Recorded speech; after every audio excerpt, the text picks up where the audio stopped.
Hello, it's Philip Taylor from Richmond Green Chambers speaking, and this morning I'm welcoming a book which has come onto the market from Hart Publishing, which they've kindly sent me, which is called Privacy Injunctions and the Media, a Practice Manual. It's written by someone who's very well known to many of us, Iain, Queen's Counsel. This is the book here. It's a heavy book, a nice interesting purple clove colour. For the book itself. Let me just show you what it looks like. The work itself is, you've got to be a bit careful with the pages, but there is in fact a very useful index at the back. What you have got is the front cover, and you've also got the side and some comments on the back of the book itself. Explains who Iain Goldrein is, but I want to show you the book because it's actually a very important one. It looks very in a great deal of detail at where we are at the moment with the whole issue of privacy injunctions. There's the contents page at the beginning, and I'd like to show you part 21 in particular. That shows you the keywords for what is actually half of the book when you look at it. It's this half here, the last half, called the Case Digest, and there's a lot of information there about some of the leading cases, going back a while in some instances, but it's extremely helpful, and it's a very great contribution in terms of how people are going to deal with this sort of application for a privacy injunction, and when they deal with the media in the future. And this could well be post Leveson, of course. We've given it the title on the web and in the journals which we sent the review to of Best Practice in Seeking or Opposing Privacy Injunctions, Comprehensive and Easy to Follow Advice. And that's what it is. Hart have come up trumps here. The role of the media in a free society, as we know, has been widely scrutinized and commented upon of late, which is why the recent publication from Hart is to be welcomed as very timely.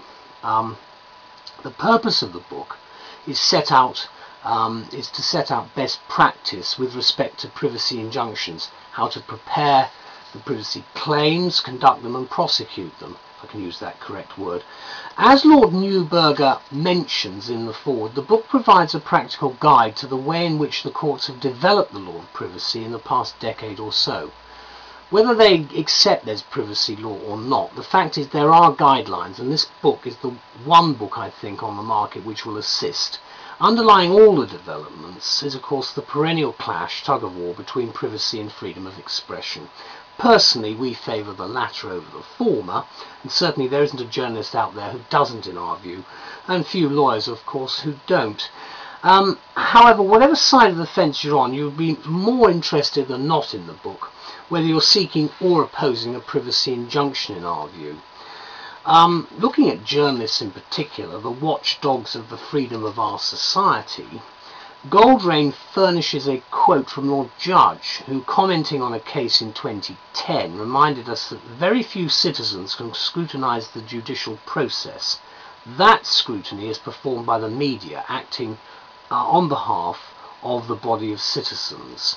Without the commitment of an independent media, the operation of the principle of open justice would be irremediably diminished, and I think that really does sum matters up quite well. Let me conclude by saying, to aid further research as well as enhancing case ease of use the book provides amongst other materials a user's guide and at least 27 pages of cases and of legislation. Of course, the Case Digest at the back is of particular relevance because of the detail. For media folk, media lawyers, or anyone else seeking information and practical guidance in this rapidly developing area, I think the book is a very useful acquisition. The publication date is 2012, and we await what is going to happen in the future. Thank you very much to Mr. Goldrein and also to Hart for continuing the debate. Bye-bye.